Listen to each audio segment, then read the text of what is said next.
nada, logo en termos de logística,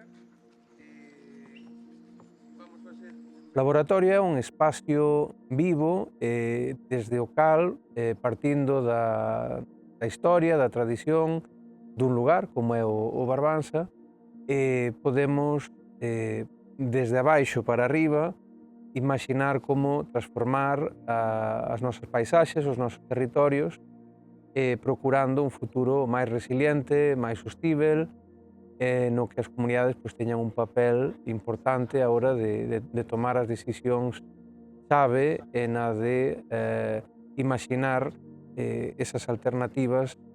para continuar tendo un rural vivo.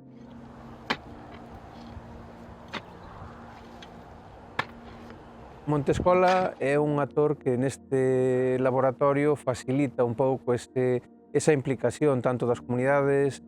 vixiñais, pero tamén das comunidades nun sentido máis amplo, as comunidades máis extensas, e iso conseguímoslo facer tanto a través do traballo educativo, de implicar as comunidades educativas e de crear materiais adaptados, adecuados para que se coñeza o que é o monte vixiñal e o potencial de traballar desde eses espazos. Tamén traballamos con voluntariado, mobilizando a sociedade para que veñan aos montes, coñezan os seus problemas e se convirtan en actores que faciliten a transformación deses espazos xunto cas comunidades. E, finalmente, tamén, dentro das propias comunidades, estamos facilitando procesos que axudan a esas comunidades a imaxinar como lles gustaría que fosen os seus montes no futuro. Estamos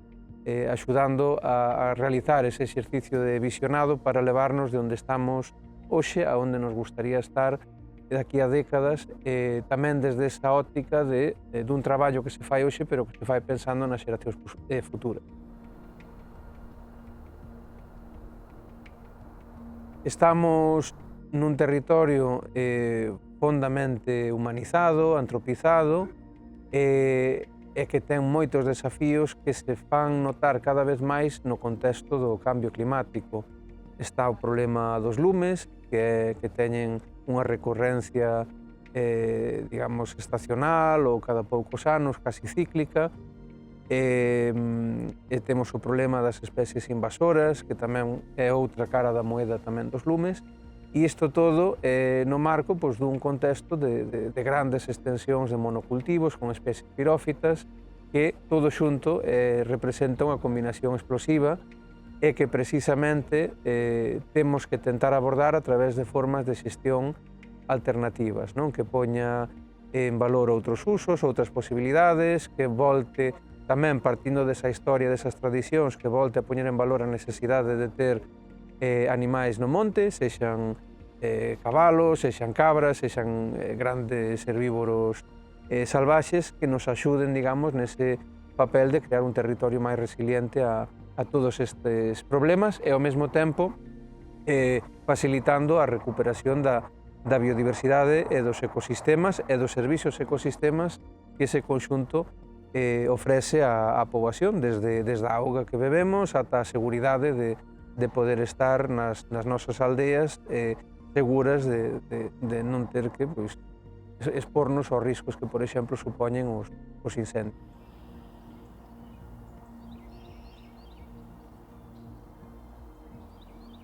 A propia existencia dos montes veciñais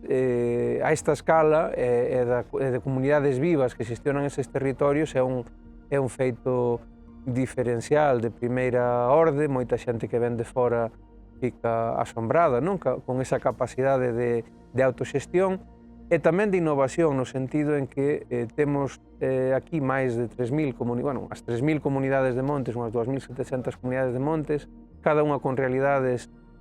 por moi semellantes ou por moitas similitudes que poidan ter, son realidades distintas e por iso son un enorme laboratorio de innovación, de testar ideas, de testar solucións, de erros, de sucesos, e ás veces non nos coñecemos, mesmo a unha escala como pode ser no Barbanza, non sabemos o que está a facer a comunidade do lado, non sabemos o que está a pensar a comunidade do lado, e o laboratorio tamén representa un lugar de encontro destas visións, destas ideas, dos éxitos, dos fracasos, que nos permita a partir de aí ir construindo e reconstruindo solucións que poidamos levar a outros lugares e que poidamos implementar nas nosas comunidades. Que nos gustaría ver realizadas, cumpridos, vale? Entón, agora vamos vos dar un tempo para